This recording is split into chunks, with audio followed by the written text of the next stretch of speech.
जय हिंद दोस्तों, एक बार फिर से स्वागत है आपका हेलो शिक्षा के ऑनलाइन प्लेटफॉर्म पर। दोस्तों सीआरपीएफ एएसआई स्टेनो के लिए एक्सपेक्टेड क्वेश्चन जनरल एप्टीट्यूड से लगातार मैं लेकर डेली आ रहा हूं। ये चौथा सेट है। अगर आपने अभी तक पीछे का नहीं देखा है तो जाकर उनको भी देखें। दोस्तों इंपॉर्टेंट क्वेश्चन की ये सीरीज चला रहा हूँ। ऐसे क्वेश्चन पहले तो जनरल एप्टीट्यूड में लोग कंफ्यूज थे क्या है, उसको मैंने यहाँ पर बताया। उसके बाद इस मैप आधारित कुछ डेटा, ताकि आपको एग्जाम में थोड़ा याद रहे स्पेशल तरीके से। देखिए कुछ इस तरह से मैप लगा करके चीज़ों को बताने की कोशिश मैंने किया है। अगर क्लास आपको पसंद आए तो लाइक और कमेंट जरूर करिएगा। अगर नए हैं तो प्लीज़ चैनल को सब्सक्राइब करिए। चलिए तो शुरू करते हैं बिना देर किए आज की क्लास को। पहला क्वेश्चन आपके सामने है दोस्तों, इस तरह से एकदम स्पेशल तरीके से दोस्तों करवाऊंगा आपको। मैक्सिमम लगभग जो है 150 से 200 क्वेश्चंस, एक क्वेश्चन से बनने वाले 10 से 12 क्वेश्चंस को मैं करवाने की कोशिश करूंगा। एक्स्ट्रा फैक्ट इसमें आपको मैक्सिमम मिलेगा, क्योंकि एक क्वेश्चन से जितने भी क्वेश्चन बनते हैं उनको यहाँ पर कवर किया जाएगा। तो पहला क्वेश्चन आपके सामने दिख रहा होगा, जैसा कि 2011 की जनगणना के आधार पर भारत की जनसंख्या घनत्व कितना था। भारत का जनसंख्या घनत्व कितना था। What was the population density of India on the basis of 2011 census. तो जनसंख्या घनत्व की बात करें तो पूरे भारत की दोस्तों 382 व्यक्ति प्रति वर्ग किलोमीटर था। अब जनसंख्या घनत्व की अगर आप देखेंगे कि होता क्या है, तो 1 किलोमीटर आप ऐसे लंबाई में, 1 किलोमीटर चौड़ाई, ऐसे लंबाई चौड़ाई मतलब चारों तरफ से आप जो है 1 किलोमीटर, एक किलोमीटर का स्क्वायर खींच लेंगे। ये इसकी दूरी हो गई 1 किलोमीटर। इसी में निवास करने वाली जो व्यक्तियों की संख्या होती है, जो पॉपुलेशन होती है, यही आपकी जनसंख्या घनत्व कही जाती है। मतलब प्रति 1 किलोमीटर जो है क्षेत्रफल में कितने लोग रहते हैं, उसी को जनसंख्या घनत्व की बात यहाँ पर की गई है। यहाँ पर मैंने मैप भी लगाया है। अभी मैं आपको इस तरह से देखिए बार चार्ट से भी समझाने की कोशिश करूंगा। इसकी क्लास मैंने चलाई हुई जनसंख्या वाले पे, अगर आपने नहीं देखा तो देख लीजिएगा। यहाँ पर टोटल समझिए जनसंख्या घनत्व है क्या। 1 वर्ग किलोमीटर क्षेत्रफल पर कुल व्यक्तियों की संख्या को जनसंख्या घनत्व कहा जाता है, जो मैंने अभी आपको बताया। उसके बाद जनसंख्या घनत्व राज्यों में।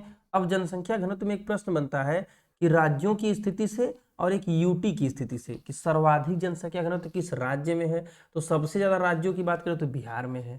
अगर सेकंड नंबर पर पश्चिम बंगाल है। लेकिन सबसे कम की बात करें, न्यूनतम की, तो अरुणाचल प्रदेश में 17 है। देखिए बिहार में 1106 मैक्सिमम है रेड कलर से। और जो ग्रीन वाला आपको दिख रहा है एकदम सबसे छोटा से यहाँ पर ग्राफ दिख रहा होगा, तो यह 17 वाला अरुणाचल प्रदेश से है। उसी तरह से यूटी की बात करें तो लगभग दिल्ली में लोग भरे पड़े हैं दोस्तों।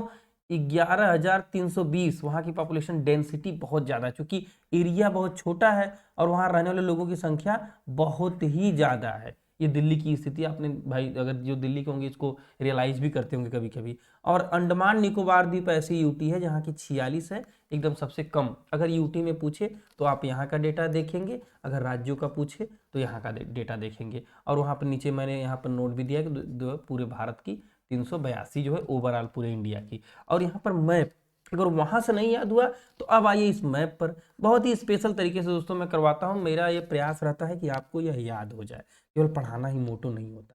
अब समझिए रेड वाले, जाहिर सी बात है कि जहां जहां रेड दिख रहा है वहां आपकी नजर पहले जाएगी। ये देखिए बिहार मैंने अभी बताया सर्वाधिक, और सेकंड नंबर पे पश्चिम बंगाल। तो आप देख पा रहे होंगे कि किस तरह से बिहार एकदम रेड वाले जोन में है, ये रेड एरिया में।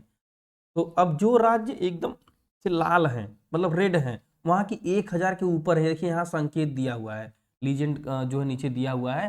तो रेड वाले का जो है 1000 से ऊपर, जैसे बिहार हो गया, पश्चिम बंगाल हो गया। अब थोड़ा सा जो है रेडिश कलर में आता हुआ कहिए यहाँ पर, तो ये वाला देखिए यूपी का है। मतलब 550 से लेके 1000 के बीच में यहाँ का पॉपुलेशन है। तो उसको भी यूपी वाले को बगल में दिया गया है। अब उस तरह से 100 से लेकर जो है 300 तक की बात अगर करें तो वह ब्लू कलर से दिया गया है। येलो का मतलब लेस देन 100। अब जैसे जम्मू कश्मीर है, वहां पर भी जनसंख्या कम आप जानते हैं। और इधर आप देखेंगे तो अरुणाचल प्रदेश को जो मैंने आपको यहाँ पर दिखाया, अरुणाचल प्रदेश वाला डेटा, तो ये देखिए 17 जो दिखा रहा था, वह भी आप मैप पर येलो कलर से देख रहे होंगे। इस तरह से कंपेरेटिवली आप समझ पा रहे होंगे। केरला में देखिए पॉपुलेशन ज़्यादा है, चूंकि ये एक शहर भी भाई, डेवलप एरिया तो है ये केरला। लेकिन यहाँ पर भी जो है एक यूपी के अकॉर्डिंग एक अच्छी खासी पॉपुलेशन डेंसिटी आपको घनत्व मिलेगा देखने को। ज़्यादा नहीं कहेंगे, घनत्व मिलेगा, क्योंकि जगह छोटा है, रहने वाले लोग ज़्यादा है। और महाराष्ट्र वगैरह का तो यहाँ पर एक बड़ा एरिया मिल जाता है, तो थोड़ा सा, क्योंकि जहाँ पर जंगल एरिया है तो उसको भी तो काउंट करेगा पूरे एरिया को। फिर जितने रहने वाले व्यक्ति उनकी संख्या को जब डिवाइड करेगा तो अब ये वाला एरिया ज़्यादा मिल जाता है, तो यहाँ थोड़ा कम रहता है। तो ये आपके सामने मैप रहा दोस्तों। कैसा लगा है, जरा कमेंट करके हमें बताइएगा कि हमारा इनिशिएटिव आपको पसंद आ रहा है क्या, इस तरह से मैं आगे भी लाता रहूं। तो ये आपने देखा। और भी देखिए जनसंख्या पर बनने वाले जो प्रश्न थे, क्योंकि आज का थोड़ा सा मैंने और भी सारे क्वेश्चंस हैं, लेकिन जनसंख्या को मेरा मेन मोटो था कि जनसंख्या से बार बार जो है हेड कांस्टेबल मिनिस्ट्रियल में आपने देखा होगा डेली एक प्रश्न पूछ रहा था, तो उसको कवर कर लिया जाए तो बहुत बेहतर होगा। तो अब भारत में पहली बार जनगणना जो है, जनगणना 1872 में लॉर्ड मेयो के काल में होती, इसको ध्यान रखेंगे। First time 1872। और इसके बाद अगर नियमित की बात करें, जैसे नियमित का मतलब कि हर 10 साल पे जो होती है जनगणना, तो वह नियमित दशकीय जनगणना उसे कहते हैं, वह 1881 में लॉर्ड रिपन के काल में होती है। और विश्व जनसंख्या दिवस 11 जुलाई को मनाया जाता है। 72 में शुरू होती है, लेकिन 81 से नियमित हो जाती है, क्योंकि 81 से देखिए नियमित होती है, तो 81 का मतलब हो गया कि इसी में 10-10 जुड़ता जाता है हर साल। तो फिर आता है 91, फिर इसके बाद मतलब हर साल इसे 2001, 2011, 2021, तो हर 10-10 साल पे जनगणना होती रहती है। क्योंकि जो है कोरोना वगैरह की वजह से 2021 वाली अभी नहीं हो पाई। तो आज़ाद भारत की पहली जनगणना तो भाई 51 में ही तो होगा। पहली बार आज़ाद भारत की जनगणना अगर कहें तो 1951 पड़ता है, तो इसको भी आप ध्यान रखेंगे। इसके बाद 2011 की जनगणना देश की 15वीं थी और आज़ाद भारत की 7वीं थी। काफी डीप अगर जाए तो यहाँ से प्रश्न उठा सकता है कि 2011 की जो थी वो कौन सी थी, क्योंकि अभी सेंसस 2011 ही बार बार रन कर रहा है, तो इसको पूछ सकता है। 2011 की जनगणना के आयुक्त कौन थे, तो सी चंद्रमौली, इनको भी याद रखेंगे। और वर्तमान 21 वाले डॉक्टर विवेक जोशी। अब कुछ लोग कहेंगे सर 21 की तो हुई नहीं, दोस्तों हुई नहीं, लेकिन सरकारी मशीनरी, सरकारी सिस्टम तो तैयार किया गया, वो तो बनेगा ही, तो वो है। और हाँ, एक नई रिपोर्ट आई है करंट का, अब यहाँ पर एक क्वेश्चन जरा सा आप ध्यान देंगे कि वर्ल्ड पॉपुलेशन रिपोर्ट का कहना है, 2022 का एक रिपोर्ट आती है, उसके अनुसार अभी तो जनगणना होगी तब ये रिपोर्ट की पुष्टि हो पाएगी, लेकिन करंट अफेयर में यह क्वेश्चन पूछा जा सकता है, क्योंकि वर्ल्ड पॉपुलेशन रिपोर्ट भी एक बड़ी संस्था है। तो अब इसका कहना है कि चीन को पीछे छोड़कर इंडिया नंबर 1 हो गया है। भारत जो है नंबर 1 जनसंख्या में जो है फर्स्ट जो है रैंक पे आ गया है जनसंख्या के मायने में, चीन की जनसंख्या पीछे हो गई है। और एक प्रश्न और आपका बन सकता है, आवर सेंसस आवर फ्यूचर, 2011 की जनगणना का थीम क्या था, तो our census our future. Maximum question जो जनगणना का कवर हो गया होगा आपको, मुझे उम्मीद है। ये देखिए टोटल इन्हीं 3 पेज के माध्यम से। अब अगले प्रश्न की तरफ चलते हैं। कुछ इसी तरह से एक प्रश्न और बार बार परीक्षाओं में बन रहा है, चाहे वो CHSL हो, SSC हो, या मतलब लगातार ये भी पूछा जा रहा है, सबसे लंबी ट्रेन कौन सी है, which is the longest train. ये तो मान लीजिए कीवर्ड मैंने डाला है, लेकिन अब ट्रेन से संबंधित ये प्रश्न तो ऐसे तो इतना इजी नहीं रिपीट करता है, लेकिन अब यह डेटा जो है, इस डेटा से बार बार प्रश्न पूछा जा रहा है, कभी सबसे लंबी वाली, कभी सबसे लंबी मालगाड़ी वाली, कभी स्विट्जरलैंड वाली। तो आइए इन तीनों को देखते हैं, और मैप पर जरा अपने भारत का सबसे लंबा रेलवे रूट जो है, अभी तक आपने कई बार पढ़ा होगा, आज उसको मैं आपको दिखाने की कोशिश करूंगा, यहाँ पर लगा हुआ है। फिलहाल थोड़ा सा डेटा को आप एक बार देख लीजिए। भारत की सबसे लंबी दूरी तक जाने वाली ट्रेन कौन सी है, तो Vivek Express. Vivek Express the longest running route train है, डिब्रूगढ़ से कन्याकुमारी। अब बार बार डिब्रूगढ़, अब देखिए असम में एक शहर है, यहाँ पर देखिए डिब्रूगढ़ आप देख रहे होंगे, ये डिब्रूगढ़ मैप पर जरा आइए, और यहाँ से देखिए लोकेशन होते हुए नीचे यहाँ से होते हुए, और उड़ीसा का क्षेत्र लिए हुए, उड़ीसा, आंध्र प्रदेश, तेलंगाना जो है, इस तरह से जो है तमिलनाडु से होते हुए यहाँ कन्याकुमारी तक ये जाती है। यह एरिया आप जो है याद रखें। यह मैप है दोस्तों, ये सबसे लॉन्गेस्ट रूट है। और ऐसे ऐसे ये भी एक लंबा रूट पड़ता है, लेकिन इससे ये वाला कश्मीर से कन्याकुमारी, ये वाला भी रूट, लेकिन सबसे लंबा रूट आपका ये घूम करके थोड़ा आती है, तो डिब्रूगढ़ से कन्याकुमारी 82 घंटे 4150 किलोमीटर से अधिक दूरी तय करनी पड़ती है इस ट्रेन को। 82 घंटे मतलब यात्रा करने में हालत ही खराब हो जाती होगी। अब आगे आइए, अब तो ये तो आपने देख लिया। इसके बाद आगे एक प्रश्न बनता है कि भारतीय रेलवे ने चलाई देश की सबसे लंबी मालगाड़ी सुपरवासकी का नाम आपने सुना होगा, जो है 295 वैगन जिसमें लगे हैं, 3.5 किलोमीटर लंबी है। यहाँ से भी अगर प्रश्न बने तो आप इसको हैंडल कर पाए। एक स्विट्जरलैंड का पूछता है, स्विट्जरलैंड ने दुनिया की सबसे लंबी यात्री ट्रेन चलाई है, जिसमें 100 डिब्बे हैं, 2 किलोमीटर इसकी लंबाई है दोस्तों, आल्पस की पहाड़ियों में चली है। और पूछे किसके द्वारा, तो रैटियन रेलवे, जो स्विट्जरलैंड का एक रेलवे, जैसे अपने यहाँ होता है ना पूर्वोत्तर रेलवे, मध्य रेलवे, तो जो रैटियन रेलवे है उसने जो है इसको मतलब चलाया हुआ है। तो ये प्रश्न आपको समझ में आया होगा, मैं इसको एक बार क्लियर करता हूँ, आप स्क्रीनशॉट ले लीजिए। ट्रेन से संबंधित जो प्रश्न अगर आते हैं तो वहाँ के लिए वेरी इंपॉर्टेंट सेगमेंट आपका बन जाता है। नेक्स्ट क्वेश्चन है, पहला राज्य जिसमें F1 फार्मूला 1 रेस होने वाली है, very important question. The first state in which F1 formula one race is going to happen. अब फार्मूला वन रेस हैदराबाद आप याद रखेंगे। यह प्रश्न आपके हेड कांस्टेबल मिनिस्ट्रियल में पूछा हुआ था, आपने अगर देखा हो तो याद होगा आपको। हैदराबाद में जो है 11 फरवरी 2023 को देश में पहली बार फार्मूला वन रेस हुई थी, जो है होने जा रही है, क्या हो चुकी है 11 फरवरी। अब देश में पहली बार इंटरनेशनल फार्मूला वन रेस की बात करें तो 9 साल पहले नोएडा में हुई थी। अब पहली बार इसको क्यों कहा जा रहा है, क्योंकि नोएडा की एक अलग तरह की थी, ये हैदराबाद वाली एक अलग फॉर्म में है। क्यों अलग है कि हैदराबाद की खूबसूरत और विशाल हुसैन सागर झील के किनारे आम सड़क पर किया जाएगा ये, थोड़ा इसलिए यह स्पेशल बन जाता है। और फार्मूला वन रेसिंग के जो है जादूगरों के बारे में तो आप जानते हैं, लुइस हैमिल्टन जिनको मर्सिडीज वाले, माइकल शुमाकर फरारी वाले, जो है शुमाकर जर्मनी के हैं, हैमिल्टन यूके के हैं, इनको तो आप जानते हैं। हैमिल्टन ने 12 बार, शुमाकर ने 70, जो है 10 साल में 7-7 बार चैंपियनशिप को जीता हुआ है। फार्मूला वन रेसिंग का यह करंट अफेयर का भी क्वेश्चन था और जीके जीएस का भी क्वेश्चन था। अब आइए most favourite part of the Mughal chapter, जो पूछता है बार बार, आपने देखा होगा सीआरपीएफ वगैरह में, तो इसमें भी आएगा। तो शेर शाह सूरी के द्वारा किस वंश की स्थापना की गई थी? क्योंकि एक शेर शाह सूरी, भाई बीच में यही एक वंश आ जाता है, मुगल वंश चलता है तो शेर शाह सूरी वंश कुछ दिन के बीच में आता है। कैसे आता है? विच dynasty was founded by the Sher Shah Suri. अब होता क्या है कि शेर शाह सूरी ने सूर वंश की स्थापना तो कर दी, स्थापना की। इसके बचपन का नाम फरीद खान था, यह डेटा आपने बार बार देखा हो। आइए थोड़ा सा चलते हैं युद्ध की तरफ। एक चौसा का युद्ध होता है, बैटल ऑफ चौसा। चौसा के युद्ध भारत में मुगल सम्राट हुमायूं, ये हुमायूं आपके सामने इमेज लगा हुआ है, और सूर साम्राज्य जो है शेर शाह के बीच जो है होता है। सूरी के साम्राज्य संस्थापक जो होते हैं शेर शाह के बीच लड़ा जाता है। चौसा है बिलग्राम वाला। तो यह जो है यह 29 जून 1539 को आधुनिक बिहार राज्य में, बिहार राज्य के बक्सर जिले में चौसा गांव के पास लड़ा गया। और बिहारियों से पंगा लेना इनके लिए कितना भारी पड़ा, यह आप आगे देखिए कि इसमें शेर शाह सूरी की विजय हुई और हुमायूं को अपनी जान बचाने के लिए रणभूमि छोड़ के भागना पड़ा। इसी समय इनकी जान वो भिश्ती बचाता, जिसे एक दिन का ये शासक बनाते हैं जो चमड़े का सिक्का चलाता है, कहानी आपने सुना होगा। तो हुमायूं की दशा कुछ यूं रही, तो इसलिए नो पंगा फ्रॉम द बिहारी। भाई वाकई पावरफुल है, इन्होंने मुगल बादशाह को जो है हालत खराब कर दिया हुमायूं। चलिए, तो ये आप क्वेश्चन देख पा रहे होंगे, इसको मैं क्लियर करता हूँ, इसको भी जरा सा ध्यान दीजिएगा। कुल मिला के कहने का मतलब यह है कि हुमायूं, बाबर, इनके द्वारा लड़े गए, चूंकि बाद में तो युद्ध कई सारे अकबर वगैरह के भी लड़े हैं, लेकिन हुमायूं बाबर के युद्धों को मैं देख रहा हूँ कि टीसीएस कई बार रिपीट कर रहा है हर परीक्षा में। तो बाबर वाला तो मैंने कई बार ट्रिक से भी बताया हुआ है, हुमायूं का आपने देखा ही, तो इस तरह से इनको भी एक बार आप रिवाइज कर लेंगे। अब आगे आइए, एक ह्यूमन डेवलपमेंट इंडेक्स एचडीआई का प्रश्न आपको, मोस्ट इंपॉर्टेंट क्वेश्चन है। मानव विकास सूचकांक में भारत की रैंक कौन सी है? What is the rank of India in human development index? Manav Vikas report 2021-22 जब आती है तो उसमें 151 देश जो है, 191 देश पर जो है आते हैं, लिस्टेड होते हैं, और 132वें नंबर पे भारत की रैंक है। थोड़ा बहुत ही अच्छी नहीं है, मतलब खराब ही कहा जाए तो रैंक है।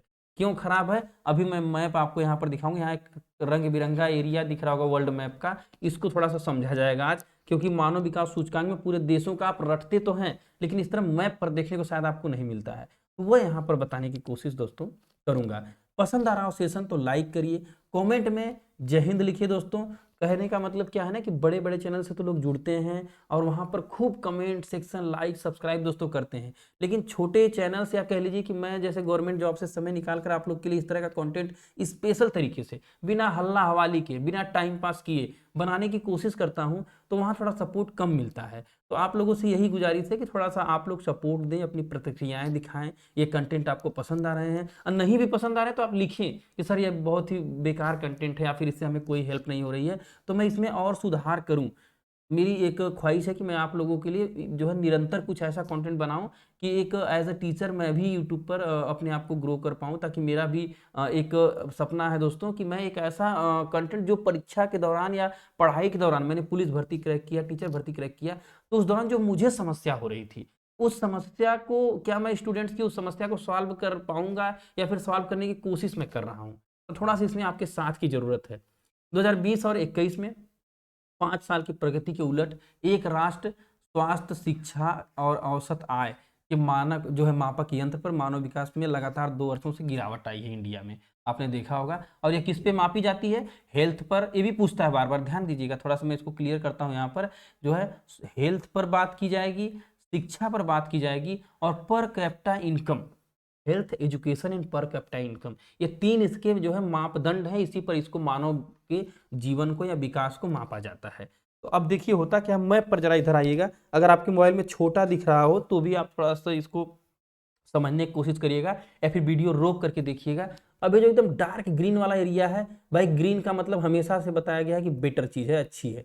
तो डार्क ग्रीन, ग्रीन का मतलब कि यहाँ पर मानव विकास सूचकांक देखिए, अब ये उत्तरी अमेरिका वाला आपको एरिया दिख रहा होगा, ग्रीनलैंड वगैरह जो है ये सब दिख रहा होगा। इधर यूरोप वगैरह का, यूनाइटेड किंगडम वगैरह वाला एरिया, यूरोपीय कंट्री, स्पेन वगैरह दिख रहा होगा, डेनमार्क आपको यहाँ पर, और यहाँ ऑस्ट्रेलिया दिख रहा है। ये देखिए जापान का एकदम हल्का सा दिख रहा है, जापान भी एकदम हरा हरा हुआ है।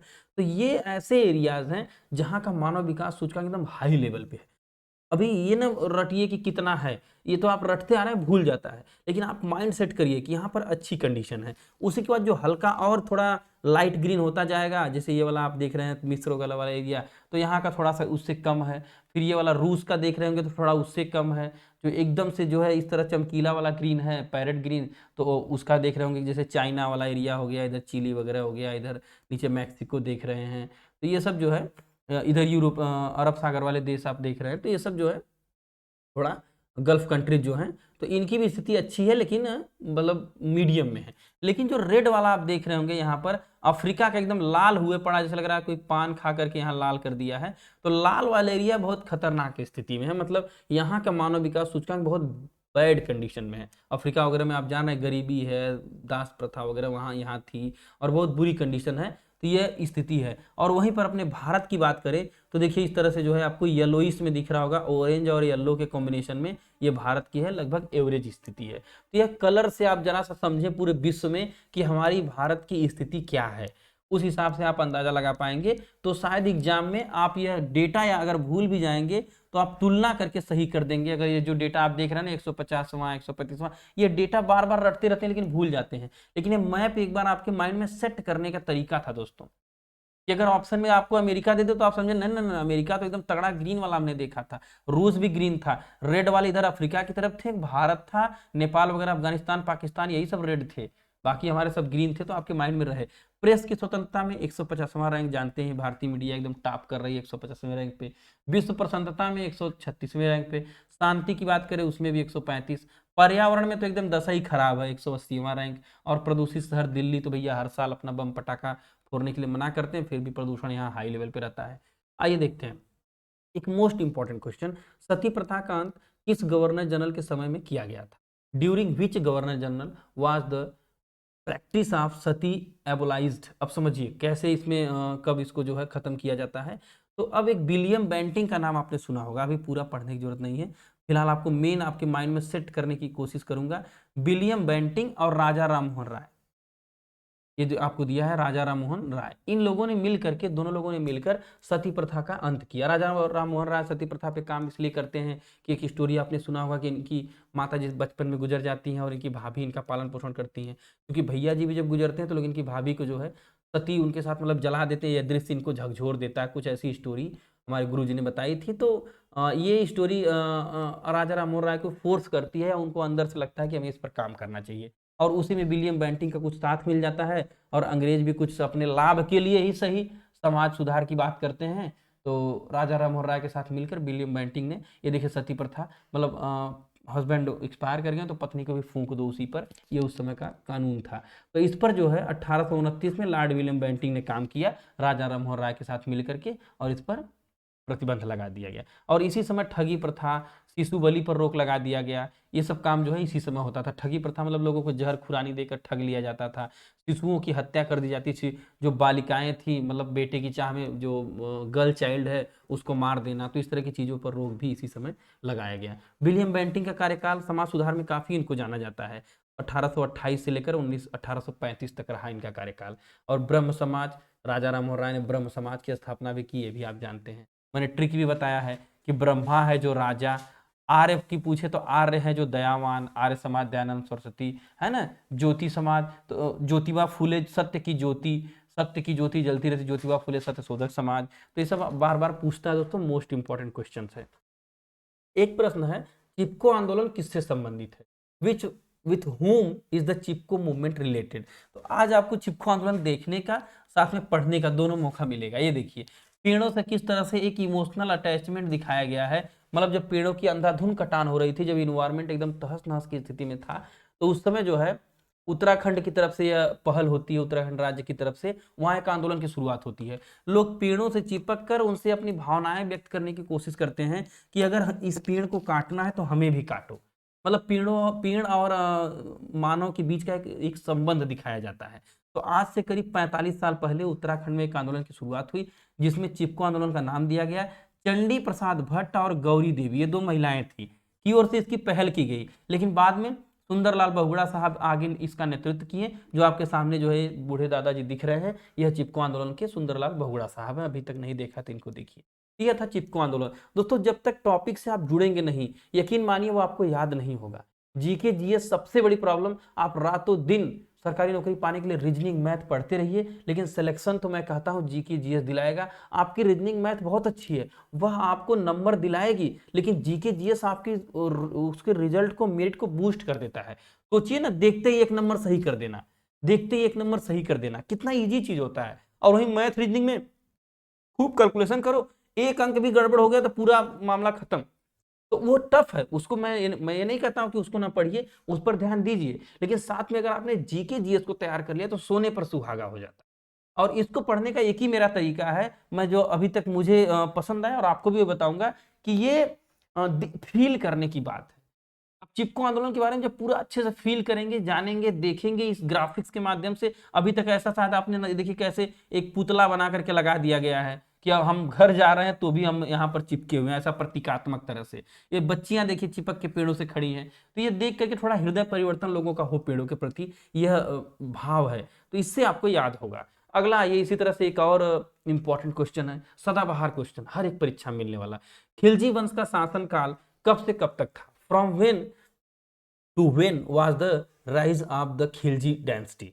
तो अब समझिए कब से कब तक था। तो खिलजी वंश, तो यहाँ पर आप देख रहे होंगे चार्ट में कि खिलजी वंश 1290 से 1320।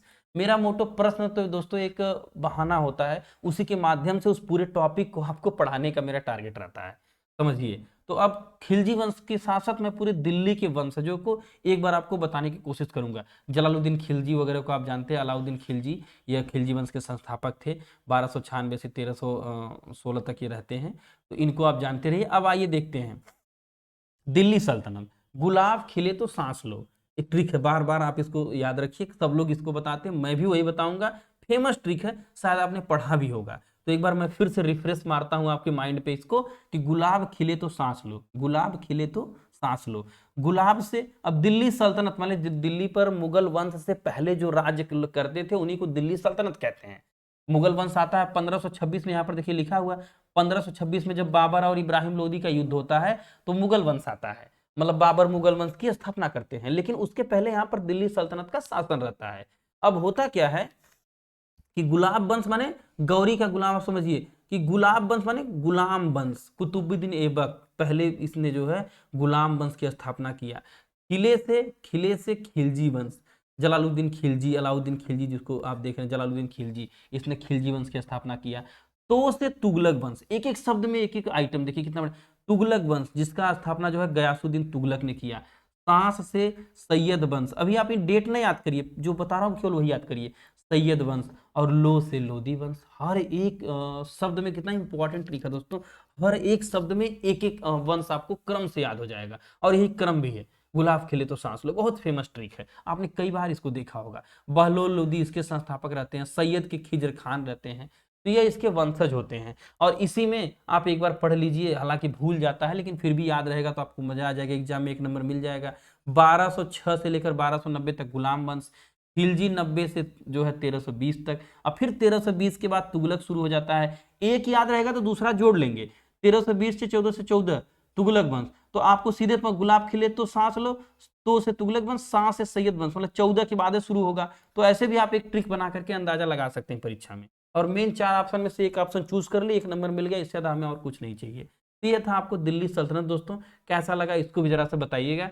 Rajiv Gandhi centre of advance technology का उद्घाटन कहाँ किया गया? आरकेट, ये भी प्रश्न पूछ रहा है कई बार। Where has the Rajiv Gandhi centre of advance technology been inaugurated.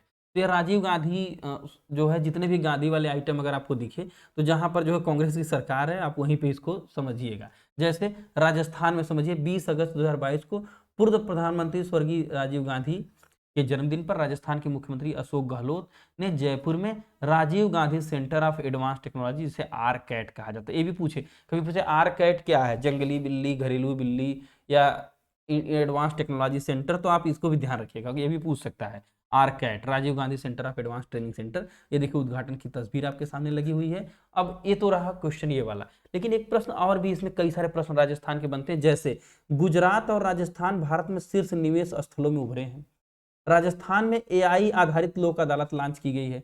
Rajasthan में यूरेनियम के भंडार की खोज की गई है। राजस्थान बना 10 गीगावाट क्षमता वाला जो है सौर क्षमता वाला, मतलब सोलर, वहां पे ज्यादा सोलर ऊर्जा पे काम हो रहा है, पार करने वाला राज्य बना है।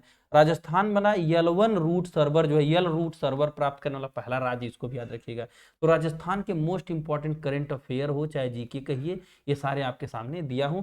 अब कहिए तो ये सब करंट अफेयर जीके दोनों में पूछ सकता है, very important question.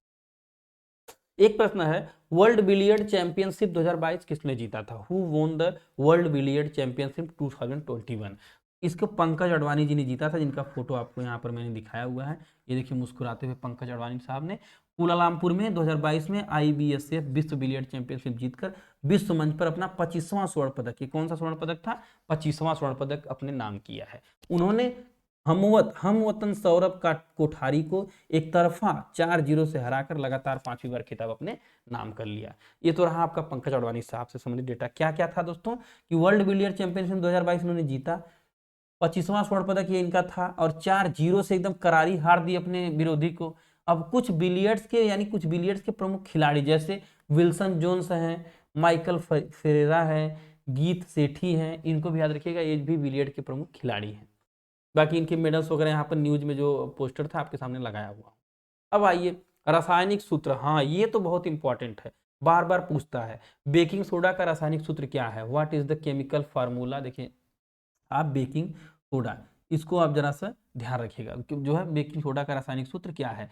NaHCO3, sodium hydrogen carbonate, इसको याद रखिए। अब बेकिंग सोडा आप कहेंगे क्या है, यह आपके सामने लगाया हुआ हूँ बेकिंग सोडा, आप इसको देखिए, थोड़ा सा देखिए तब भी समझ में आएगा। बहुत बार हम अंधाधुंध पढ़ते जाते हैं, रटते जाते हैं, लेकिन जान नहीं पाते हैं कि ये होता क्या है, कहाँ इसका यूज है।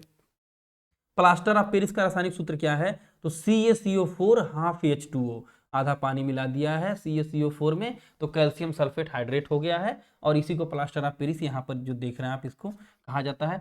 छत, इमारत और भवनों में इसका इस्तेमाल किया जाता है। देखते होंगे पुट्टी वगैरह जो लगाते हैं प्लास्टर ऑफ पेरिस वगैरह, POP करते हैं, डिजाइन वगैरह बनाते हैं। अब वॉशिंग सोडा की बात करें तो उसको सोडियम कार्बोनेट की बात लगा देंगे, sodium carbonate Na2CO3, washing powder Nirma, आप देख रहे हो बचपन से प्रचार सुन रहे होंगे, इसी को सोडियम कार्बोनेट कहते हैं, जो आपका वॉशिंग पाउडर है, इसी को जो है वॉशिंग सोडा कहते हैं, सोडियम कार्बोनेट कहते हैं, Na2CO3। और इसी में अगर बाई लगा देंगे, अगर यहाँ पर जैसे इसको क्लियर करके मैं थोड़ा सा आपको बताऊं कि अगर यहाँ पर सोडियम कार्बोनेट है और यहीं पर अगर बाई लगा देते हैं, सोडियम बाई कार्बोनेट लगा देंगे, तो फिर जो है धावन सोडा की जगह दूसरा सोडा बन जाएगा। इसको भी आप याद रखिएगा। कुचिपुड़ी लोक नृत्य किस राज्य से संबंधित है? डेली एक नृत्य, दो नृत्य कवर कराने की कोशिश मेरा इस वीडियो में रहता है, क्योंकि नृत्य, जनगणना और कुछ महत्वपूर्ण अनुच्छेद, यह इसकी जान है परीक्षा की, यह जान लीजिए। कुचिपुड़ी और मैप पे कराने की कोशिश है। Kuchipudi folk dance is related to which state? तो कुचिपुड़ी आंध्र प्रदेश की है। कहाँ की है दोस्तों? आंध्र प्रदेश की। मैप पर देखिए, यहाँ पर ये मैप है और यहाँ पर आप आंध्र प्रदेश का लोकेशन देखिए। यह भरत मुनि के नाट्य शास्त्र पर के सिद्धांत पर आधारित है। इस शैली पर आधारित इस नृत्य में दशावर शब्दम, मंडूक शब्दम, प्रहलाद शब्दम, श्री राम पट्टाभिषेकम। अब शब्दम शब्दम शब्दम अगर आए तो समझ लीजिए कुचिपुड़ी के ही फॉर्म्स हैं। ये पूछता है, क्योंकि कुचिपुड़ी आंध्र प्रदेश सबने याद कर लिया है। अब उसके अंदर घुस करके CRPF हो, चाहे SSC हो, चाहे जो भी परीक्षा आपकी MTS वगैरह है, तो वो सब भी उसके अंदर ही घुस के पूछते हैं। आधुनिक काल में उच्चतर स्तर पर लाने का श्रेय लक्ष्मी नारायण शास्त्री को दिया जाता है, इसको याद रखेंगे। और प्रसिद्ध गुरु चेन्ना सत्यम है इसके। यह मुख्यतः पुरुषों का नृत्य है। अगर पूछ दे कि कुचिपुड़ी मेन किसका नृत्य है, तो पुरुषों का नृत्य है, इसको भी आप ध्यान रखेंगे। यह कुचिपुड़ी का था। अगला है कथक लोक नृत्य किस राज्य से संबंधित है? Kathak folk dance is related to which state? तो कथा कहकर कहा जाने वाला या गा गा कर पर जो है किया जाने वाला नृत्य कथक है उत्तर प्रदेश का। जो 15वीं-16वीं सदी में राधा कृष्ण की रास लीलाओं से कथक का विकास होता है। राधा कृष्ण यहाँ पर फेमस है और लखनऊ के नवाब वाजिद अली शाह इसके जो है इनके काल में अत्यंत विकास हुआ, इसके शौकीन थे। आधुनिक काल में उच्चतर स्तर पर लाने का श्रेय लीला शोखे या मेनका जिनका जो है नाम है इनको जाता है। प्रमुख कलाकार की बात करें तो कार्ल खंडेलवाल और लच्छू महाराज बार बार पूछता है, बिरजू महाराज इनका निधन हो गया, आप इनको भी जानते रहिए। शंभू महाराज, कालका प्रसाद, सितारा देवी, गोपी कृष्ण और शोभना नारायण कथक के प्रमुख कलाकार हैं। यह यूपी का लोकेशन मैप पर आप देख रहे होंगे और ये आपका कथक उत्तर। वेरी इंपॉर्टेंट क्वेश्चन दोस्तों, यूपी वालों के लिए तो एकदम रामबाण क्वेश्चन है, इसको याद करना ही पड़ेगा, स्क्रीनशॉट लेकर के रखिएगा। अगला देखिए, एक जनगणना का प्रश्न जो कई बार पूछा है टीसीएस, इसको भी आप में आने का चांस है। जनगणना 2011 के अनुसार बच्चों की जनसंख्या प्रतिशत क्या थी 2011 में? What was the population percent of children according to the 2011 census? आंकड़ों के मुताबिक, अब देखिए 2001 से मैं तुलना करके आपको बताने की कोशिश करता हूं कि 2001 में कुल जनसंख्या के लगभग 16% बच्चे थे, लेकिन 11 में घट जाते हैं, 13% हो जाते हैं। इस पर एक बयान भी आता है कि सी चंद्रमौली जो जनगणना आयुक्त रहते हैं 2011 के, बार बार एक ही चीज को बोलूंगा तो याद होगा, सी चंद्रमौली आयुक्त होते, मैंने बताया था पीछे, उन्होंने कहा था कि यह घटती उर्वरा का सूचक है। मतलब उर्वरा मतलब जो है बच्चों प्रेगनेंसी का, जो घटती प्रेगनेंसी का एक तरह से सूचक है। लेकिन अब उनको क्या पता है कि 2021 वाली करवा करके देखिए, पता चलेगा कितनी घटती उर्वरा है। लॉकडाउन में खूब संख्या बढ़ी हुई है। तो अब 2000 भारत की जनगणना 2011 के अनुसार अब पूछे तो 5 वर्ष से कम आयु के बच्चों की अनुमानित राष्ट्रीय जो है मृत्यु दर जो थी 55 थी, इसको याद रखेंगे। ये तो प्रश्न का उत्तर आपको यहाँ मिल गया होगा कि 2011 में कितनी हो गई दोस्तों, 13%। अब पहले एक में कितनी थी, 16%, 3% का अंतर हुआ, इसको तो जानते रहिए। लेकिन अब यहाँ पर थोड़ा सा मृत्यु दर का प्रश्न, चूंकि जब बच्चों की बात आती है तो बाल मृत्यु दर का प्रश्न बार बार बनता है कि अनुमानित जो थी वो 55 थी और 1990 में यह दर 126 थी। मतलब ये तो थोड़ा सा भाई इंफ्रास्ट्रक्चर बढ़ा है, हेल्थ वगैरह, तो थोड़ा घटी है, ये अच्छी बात है। और विश्व बैंक के अनुसार भारत में मृत्यु दर ओवरऑल बात करें तो 7.3, मतलब लगभग 7.5 व्यक्ति 1000 में प्रतिवर्ष मरते हैं। इसका भी एक आंकड़ा विश्व बैंक का है, इसको भी आप याद रखेंगे। अब होता क्या है, 100 में जो है 7.5 याद रखिए, 1000 में नहीं, 100 में ऐसे करके जो है 1000 नहीं, 1000 इसको याद रखेंगे, 1000 में 7.3, प्रतिशत नहीं लगा है, सॉरी, प्रतिशत लगा होता तब 100 में होता, सीधे जो है 7.5। अब लिंगानुपात की थोड़ा सा बात कर लेंगे। अब सेक्स रेशियो, अगर कुल 1000 पुरुषों के सापेक्ष महिलाओं की संख्या को लिंगानुपात कहा जाता है। मतलब अगर 1000 व्यक्ति हैं, थोड़ा सा आराम से समझेंगे दोस्तों, समझ में आएगा। जैसे 1000 व्यक्तियों के सापेक्ष ये आपके मेल हो गए, अब इनके सापेक्ष फीमेल की संख्या कितनी है, फीमेल की जो है संख्या वह क्या है, इसी संख्या को जो है फीमेल की जो संख्या को लिंगानुपात कहते हैं। जैसे केरल में देखिए, यह राज्यों का डेटा, बार बार मैं अलग अलग डेटा देता हूं जनगणना में, क्योंकि राज्य और केंद्र शासित दोनों अलग अलग है, तभी आपको मजा आएगा और यही परीक्षा में पूछ रहा है, आजकल नया ट्रेंड यही है। तो केंद्र शासित और राज्य, तो आइए पहले राज्य में देखते हैं। केरल शिक्षित भी है, जानते हैं, तो वहां लड़कियों की स्थिति अच्छी है, 1084 के ऊपर लिंगानुपात है, यह 11 का डेटा है। और उसके बाद हरियाणा की दशा थोड़ी ज्यादा ही गड़बड़ है, 887, वहां बेटी बचाओ बेटी पढ़ाओ अभियान वगैरह भी वहां से शुरू, आप जानते हैं।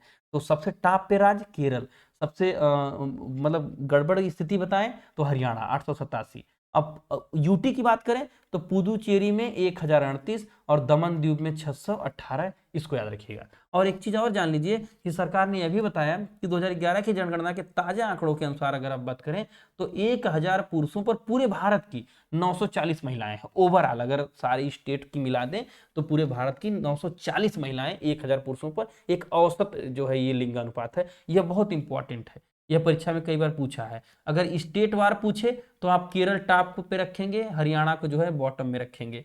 यूटी में पूछे तो पुदुचेरी को टॉप में रखेंगे और दमन द्वीप को बॉटम में रखेंगे। लेकिन अगर ओवरऑल पूरे इंडिया की पूछे तो 940 है, इसको भी याद, 940 943 देता है, आप इसको 940 याद रखेंगे। अब चलिए अगला प्रश्न, एक मोस्ट इंपॉर्टेंट प्रश्न हो जाता है राष्ट्रपति से संबंधित, जो है आपातकाल को आज हम लोग क्लियर कर लेंगे। डेली दोस्तों मेरा टारगेट है कि कुछ 2-3 नृत्य, कुछ जनगणना के, कुछ अनुच्छेदों के और कुछ करंट अफेयर, क्योंकि जो ट्रेंड यही है। तो इस पर कुछ प्रश्न करा दूं ताकि मेरे इस सेशन से आपकी परीक्षा में मैक्सिमम लाभ पहुंचे। अब समझिए 360 किससे संबंधित है, तो इसे 360 का मतलब राष्ट्रपति द्वारा वित्तीय आपात की घोषणा, financial emergency by president is called the 360 article, इसमें इसको मतलब संबंधित इससे है। अब आपातकाल कुछ लोग अगर ना समझ पा रहे क्या होता है, तो आपातकाल का मतलब कि एक सडन, मतलब एक अचानक से अनजानी परिस्थितियां आ जाएं और विनाश की स्थिति पैदा कर दें, जिससे जीवन, स्वास्थ्य, अर्थव्यवस्था और शांति के लिए एक बड़ा खतरा बन जाए, तो उसी समय आपातकाल की स्थिति आ जाती है। और एक चीज और है, आपातकाल की स्थिति के दौरान देश की जो सत्ता जो है वह राज्यों से केंद्र की तरफ चली जाती है। क्योंकि केंद्र मजबूत है तो केंद्र पूरी सत्ता को अपने हाथ में लेने की और पूरे मतलब भारत को अपने हिसाब से डील करने की कोशिश करता है। आप इसको समझिए, जैसे अभी आप अभी हेल्थ इमरजेंसी कोरोना में देखे होंगे कि केंद्र से जो जो गाइडलाइन आ रही थी उसको सारे राज्य फॉलो कर रहे थे। एक तो आपने इमरजेंसी आपने देखा ही हेल्थ वाली, कम से कम तो ये स्वास्थ्य पे भाई आफत आन पड़ी थी। तो आपातकाल भी 3 प्रकार का है, जैसे राष्ट्रीय आपातकाल, राष्ट्रपति शासन और वित्तीय आपातकाल। ये वित्तीय वाला 360 वाला जो है आपके सामने अभी जो प्रश्न में आया हुआ है ये देख लीजिए। अब समझिए 352, 56, 58 और 60 सबको क्लियर कर दूंगा अभी, और इसको आपको एक बार पढ़ लीजिए, कभी नहीं पढ़ना पड़ेगा। शुरू होता है 352 से। 352 में आपातकाल की घोषणा राष्ट्रपति करते हैं, उनको पावर दी गई है। 356 क्या होता है कि जब राज्य का शासन विफल हो जाए या फिर राज्य में की सरकार भंग हो जाए, तो राष्ट्रपति को यह अधिकार है कि वह पूरे राज्य की सभी शक्तियों को अपने हाथ में लेकर राज्यपाल से वहां का शासन चलवाए। ये 356 है। ज्यादा डीप में ना जाकर के नॉर्मल रूप में याद करिए कि 356 3-5 अगर राज्य में हो गया, ट्रिक बना लीजिए कि 3-5 अगर राज्य में चल रहा है, स्थिति खराब है, तो राष्ट्रपति अपने हाथ में शक्ति है कि पूरे पावर को अपने हाथ में लेकर डील करा सकता है। वैसे भी जितने आईएएस पीसीएस होते हैं वह केंद्र के अधीन, और राष्ट्रपति ही उनको जो है राष्ट्रपति के ही एक तरह से राज्यपाल के माध्यम से राष्ट्रपति के ही अधीन रहते हैं। मेनली तो राज्यपाल के रहेंगे, फिर राज्यपाल राष्ट्रपति इसको रिपोर्ट करेगा, केंद्र का आदमी होता है। 358 की बात करें तो आपातकाल के दौरान अनुच्छेद 19 जो हमारी जो स्वतंत्रता का अधिकार है, जिसमें कई प्रकार की स्वतंत्रताएं हैं, वाक्य होंगे, व्यक्ति की स्वतंत्रता, बोलने की स्वतंत्रता, घूमने की स्वतंत्रता, वो सब जो है निलंबित हो जाती है। मैक्सिमम फ्रीडम्स जो है एक तरह से प्रोहिबिटेड हो जाती है, खत्म हो जाती है, जो है डिसेबल हो जाती है। उस समय जो स्वतंत्रता का कोई वैल्यू रह नहीं जाता है, हमें जो है राज्य के द्वारा जारी की गई, केंद्र के द्वारा जारी की गई गाइडलाइन के अनुसार रहना पड़ता है। उसी तरह से 360 जो प्रश्न में पूछा था, उसी क्रम में ये भी बता दूं कि वित्तीय आपातकाल जो अभी तक नहीं लगाया गया है भारत, और उम्मीद है शायद कभी भविष्य में लगे भी ना, क्योंकि भारत अब खुद इतना जो है आर्थिक रूप से संपन्न हो जाए कि शायद ऐसी स्थिति कभी ना आए, भगवान करे। जैसे श्रीलंका में आपने देखा था कितनी बुरी कंडीशन हो गई, वित्तीय आपात वगैरह लग गया। तो दोस्तों यह आपातकाल था। मैंने आपको सारे आपात बताने की कोशिश की है। राष्ट्रपति शासन कब लग जाएगा 356 में, वित्तीय आपात क्या होता है उसको मैंने बताया, और किन परिस्थितियों में लग सकता है।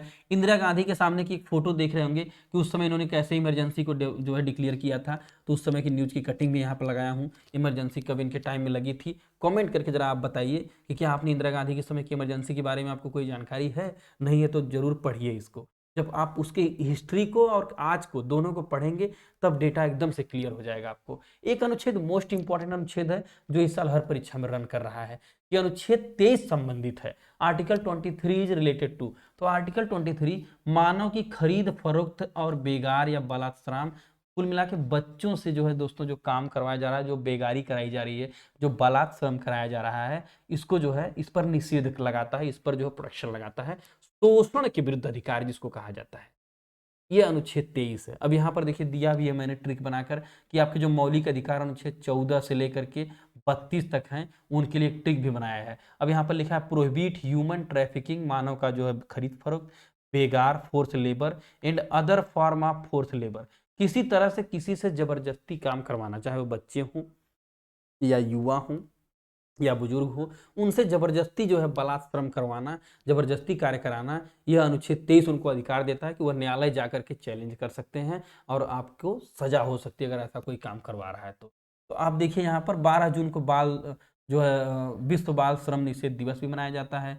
देश के बच्चे भविष्य हम सबका दायित्व है, इनके बेहतर जो है कल वगैरह दे, सब सारी चीज़ें आपको दी गई है। आइए हम सब विश्व बाल दिवस निषेध को सार्थक बनाने में सहयोग करे। आप देख ही रहे हैं, इस तरह देखिए किताबों का बोझ और पढ़ाई का बोझ उठाने की उम्र में ईंटों का बोझ उठाया जा रहा है, तो देश का भविष्य कहाँ ही जाएगा।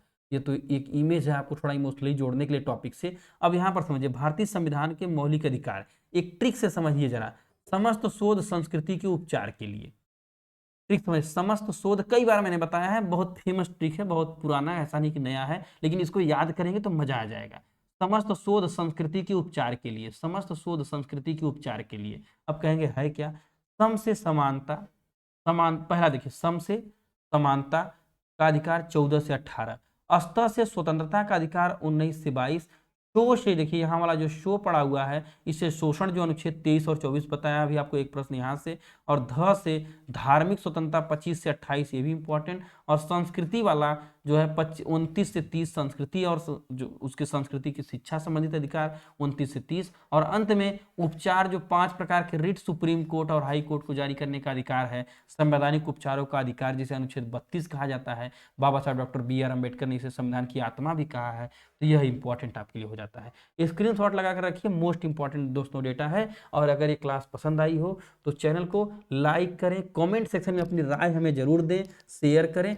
अभी तक आपने अगर हमारे चैनल को सब्सक्राइब नहीं किया है तो आपसे निवेदन है कि सब्सक्राइब करिए। हम हर भर्ती में आपकी हर संभव मदद करने की कोशिश करेंगे। और डिमोटिवेशन मोटिवेशन की कोई बात ही नहीं दोस्तों, एक विद्यार्थी का जीवन ही संघर्ष भरा होता है, संघर्ष नहीं है तो कुछ नहीं है।